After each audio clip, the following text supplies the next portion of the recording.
Pertama, terima kasih atas kehadiran teman-teman. Sorry agak, semoga tidak mengurangi terlibat kita pada teman-teman sekalian. Di PP Mukernas lancar kemarin oleh Gus Muhaimin Iskandar. Dan alhamdulillah tadi malam juga terlaksana dengan luar biasa. Terima kasih teman-teman nunggu sampai jam setengah 12. Menunggu Gus Muhaimin sampai selesai menikmati hiburan tadi malam. Selanjutnya nanti Pak Jazil akan menyampaikan, meng-highlight beberapa hasil Mukernas kita. Yang di dalam Mukernas ini ada 2 rekomendasi internal dan rekomendasi eksternal. Nanti akan kami bacakan secara detail setelah nanti Pak Jazil mengantarkan meng-highlight beberapa isu penting dari hasil Mukernas ini, dan nanti akan kita lanjutkan dengan dialog. Kami persilakan Pak Jazil. Baik, Assalamualaikum warahmatullahi wabarakatuh. Wartawan, sebelum saya sampaikan hasil Mukernas atas nama DPP PKB dan keluarga besar DPP PKB mengucapkan bela sungkawa atas kepergian Wapres ke-9 Pak Hamzahas. Mudah-mudahan amal baik beliau diterima dan kita semua bisa melanjutkan perjuangan baik. Amin. Teman-teman yang saya hormati, kemarin sudah dilakukan Mukernas Musyawarah Kerja Nasional PKB dan kita melakukan pembahasan bersama seluruh peserta Mukernas dari seluruh Dewan Pengurus Wilayah baik Syuro maupun Tanfid, yang akhirnya memutuskan keputusan-keputusan internal dan keputusan-keputusan eksternal. Untuk rekomendasi internal, bisa sampaikan kepada teman-teman bahwa Mukernas memutuskan menggelar muktamar PKB yang ke-6 pada akhir tahun setelah pelaksanaan Pilkada serentak 2024.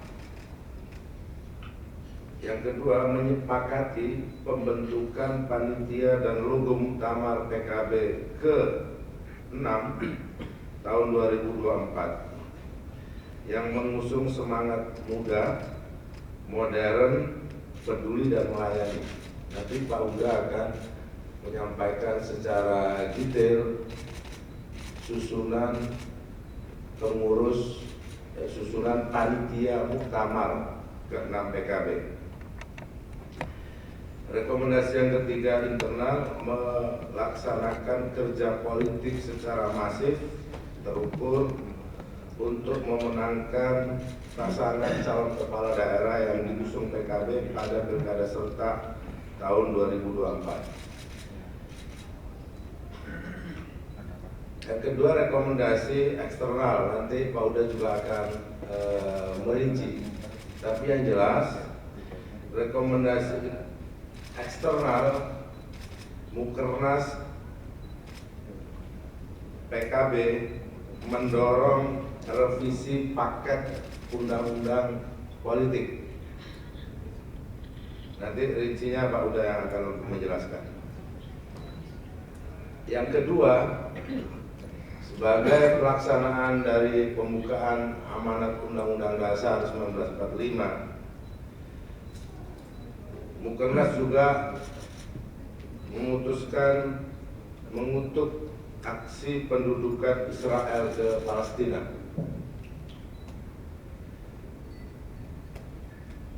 Yang ketiga, Mukernas juga memutuskan agar pemerintah membuat skenario untuk mencegah PHK massal, dan masih banyak lagi ada beberapa poin lagi, termasuk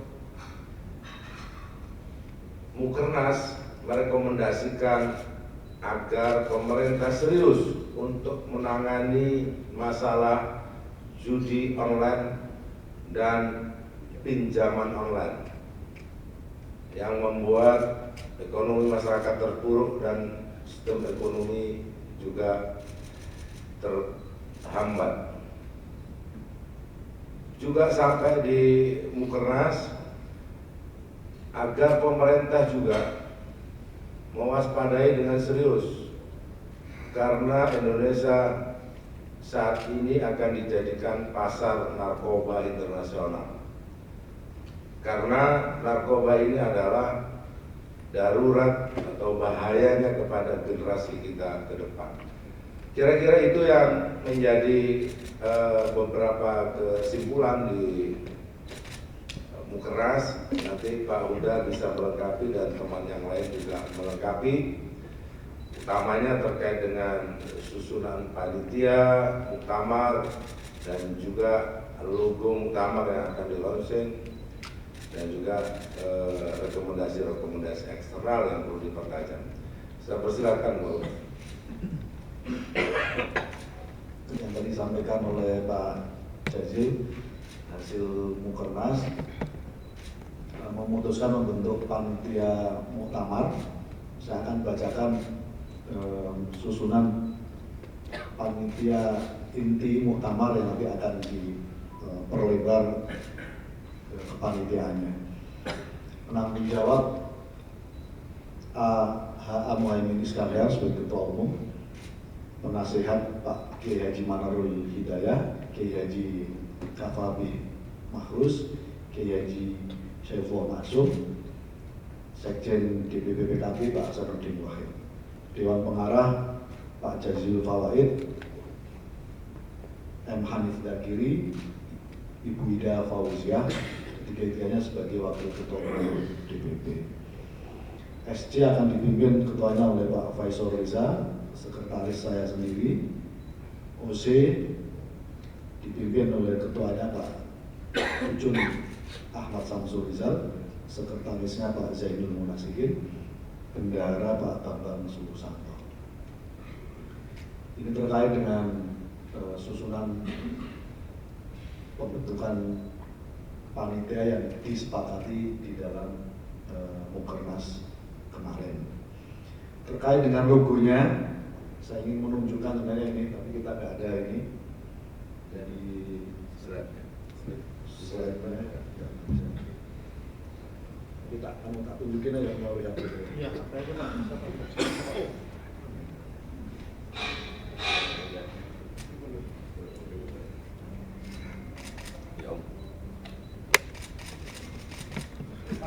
Masuk ya.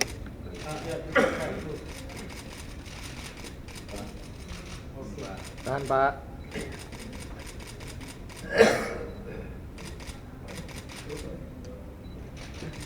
Oke. Terima kasih. Saya kira itu Pak Jazil tadi sudah lengkap disampaikan oleh Pak Jazil, baik rekomendasi internal maupun eksternal.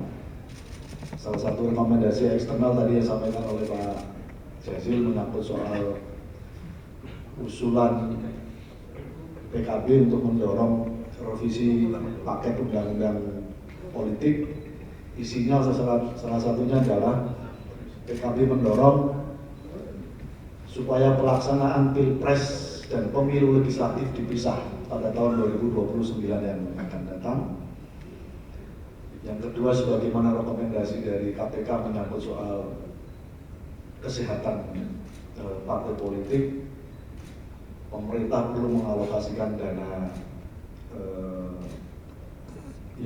dana abadi untuk partai politik. Itu tadi yang salah satunya yang disampaikan oleh Pak Jazil menyangkut soal revisi undang-undang partai politik. Saya kira itu. Kita lanjutkan dengan tanya jawab aja. Saya persilahkan. Saya menambahkan bahwa di dalam Mukernas ada suasana yang terjadi itu ada banyak masukan kepada DPP dan kita semua dari DPW tentang apa yang terjadi di daerah, terutama menyangkut keadaan sosial ekonomi masyarakat. Yang kami tangkap adalah di banyak daerah hari ini kelihatan ada stagnasi di sektor real, sehingga kami berharap dengan pemerintah, terutama pemerintah baru nanti, ada langkah-langkah yang bisa diambil dengan cepat menangani persoalan-persoalan sosial ekonomi yang terjadi. Tadi Pak Jazil sudah menyebut ekses dari pinjol dan judi online ini bukan sekedar semata-mata terlihat seperti persoalan kebiasaan, persoalan hobi orang tertentu terhadap judi misalnya. Tetapi ini persoalan di masyarakat yang di bawah. Kalau kita angkat, kelihatan bahwa ada semangat untuk mencari jalan keluar terhadap kesulitan-kesulitan ekonomi melalui pinjaman online maupun coba-coba untuk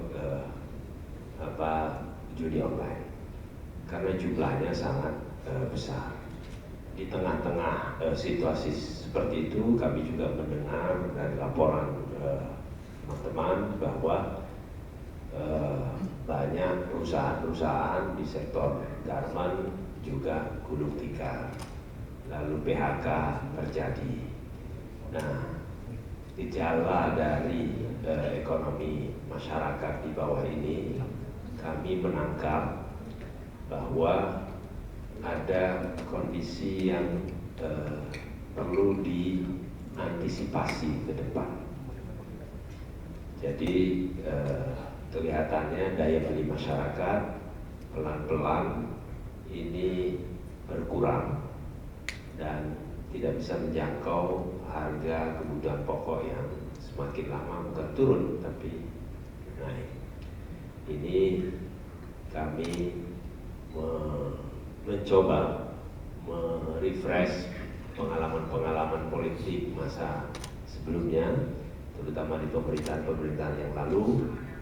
Misalnya pada saat-saat seperti ini ada langkah pemerintah untuk menyiapkan skema program yang cukup fenomenal dan massal, menggerakkan semua kementerian dan lembaga, menciptakan sedikit banyak lapangan kerja yang sifatnya padat karya. Nah ini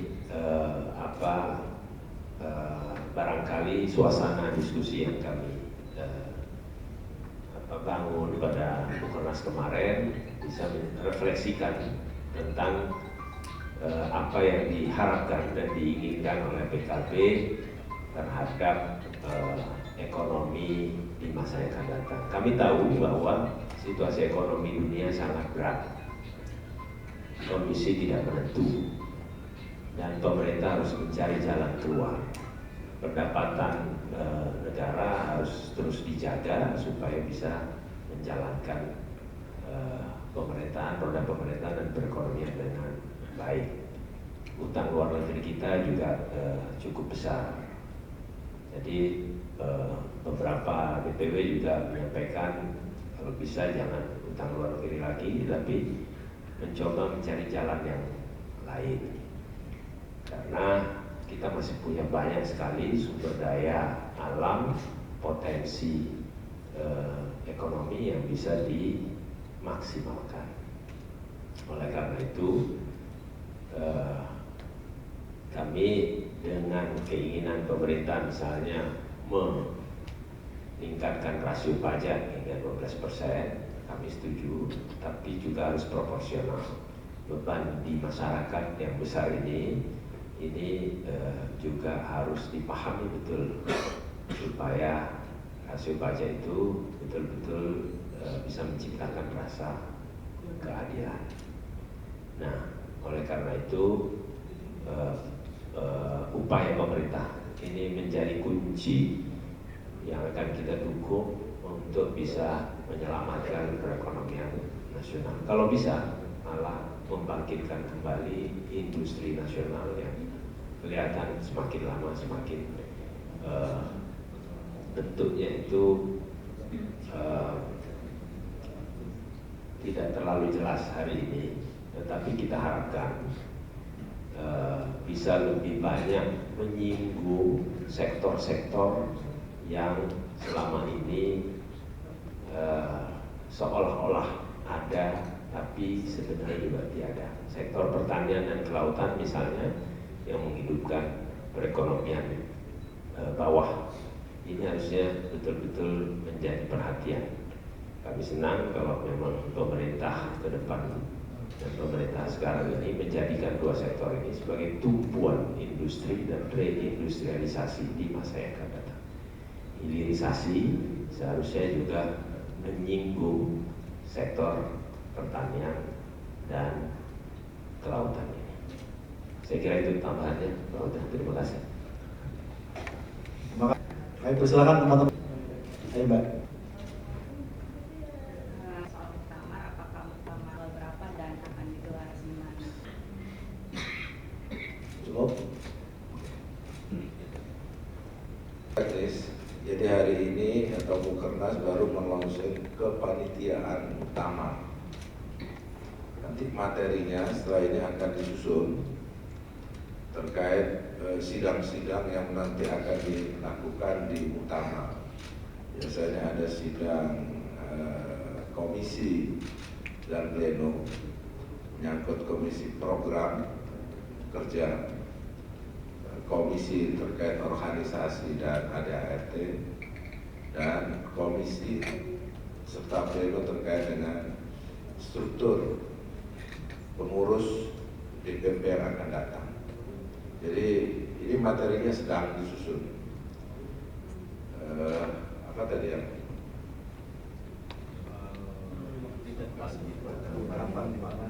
Ini justru sekarang Mukernas hanya memutuskan kepanitiaan. Nanti kepanitiaan akan segera rapat dan mengusulkan beberapa alternatif tempat.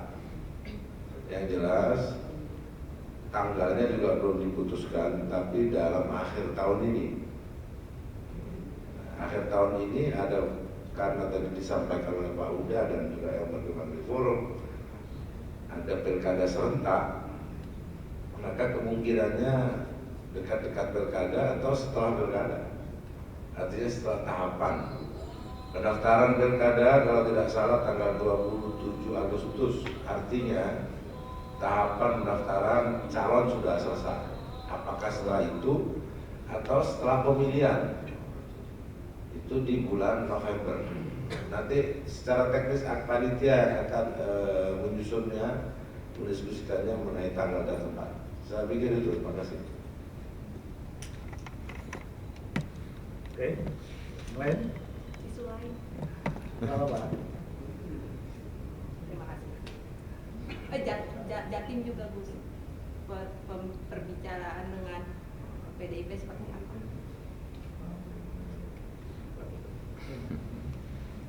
Baik, PKB dengan PDIP ini sahabat lama, saudara lama, dan memang secara nilai kita mengusung nilai-nilai yang hampir sama dengan PDIP, kerakyatan.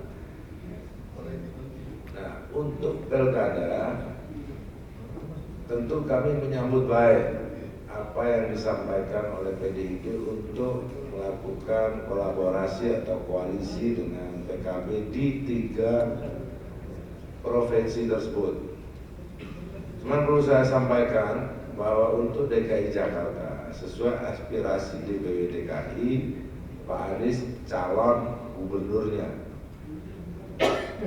Untuk Jawa Tengah sesuai aspirasi yang disampaikan oleh pengurus DPC dan DPWC Jawa Tengah, ingin mengusung Yusuf Hudori menjadi calon gubernur.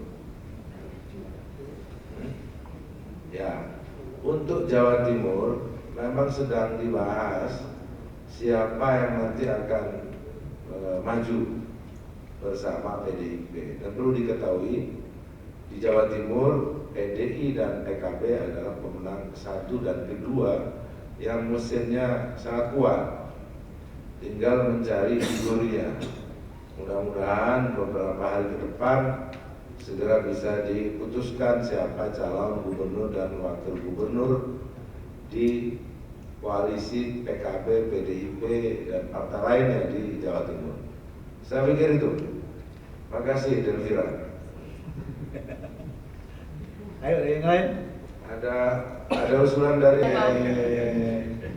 Ayo Mas. ya baik, yang terkait dengan mantan Kapolda atau mantan Panglima, yang jelas PKB dua-duanya mempertimbangkan, asal bukan mantan kiai.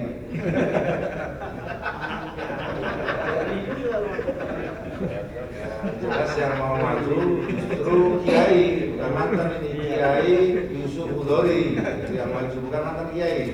Tapi Kiai Yusuf Hudori bukan mantan Kapolda, bukan mantan Panglima, tapi kiai. Dari pondok pesantren besar namanya Pesantren Api Magelang dan populer di Jawa Tengah. Oleh sebab itu kami ngajak partai-partai yang lain menawarkan juga untuk dibahas bersama-sama. Kami punya jago di sana. Nah, yang terkait dengan revisi paket undang-undang politik, memang keserentakan kemarin akhirnya calon anggota legislatif DPR RI tidak diperbincangkan, nggak dianggap punya visi apa, semuanya terarah kepada pilpres. Bahkan kita sendiri itu lebih banyak kampanye pilpres daripada kampanye kita sendiri. Hanya aja teman-teman itu. Apalagi bagi PKB kemarin yang nyalon ketua umumnya. Iya, jadi jihad itu prioritas pertama, baru prioritas kedua, bahkan ketiga teman-teman ini. Jadi, nah pengalaman inilah yang kemudian saya yakin nanti disampaikan ke partai dan masyarakat efektif nggak gitu. Itu. Ini yang mau kita koreksi. Yang kedua, bahwa pilar demokrasi penting itu adalah partai politik, karena dari partai politik lahir gubernur, bupati, bahkan presiden. Tapi partai politik belum memiliki akses yang cukup dari APBN. Katakanlah hari ini itu hanya dihitung satu suara Rp1.000. Padahal tanya ke teman-teman, satu suara berapa? Kalau surveinya ke masyarakat akan lebih tinggi. Yang sudah melakukan survei itu seingat saya adalah KPK, Komisi Pemberantasan Korupsi, yang ingin agar partai politik menjadi pilar demokrasi, menjadi bersih. Berapa waktu itu disampaikan, kurang lebih dana pembinaannya itu satu suara 10.000. Dan kalau dihitung dari jumlah APBN berapa sekarang? 3.250 itu tidak sampai 1% dari APBN. Artinya betapa penting alokasi APBN ini juga dialokasikan kepada pembinaan politik dan pendidikan politik melalui partai politik. Itu kira-kiranya begitu. Itu, nah mudah, tapi ini akan menjadi wacana yang juga disampaikan ke publik, dan kami ingin juga menerima masukan, karena kami tidak ingin partai politik coba saja lakukan survei di antara lembaga-lembaga negara. Partai politik termasuk lembaga yang belum dipercaya oleh masyarakat. Padahal partai politik yang melahirkan calon-calon pemimpin. Jadi bagaimana dari sumber yang tidak dipercaya melahirkan pemimpin yang dapat dipercaya. Nah ini kira-kira logikanya. Ya, terima kasih Mas dari CNN. Oke, yang lain? Cukup ya. Cukup ya.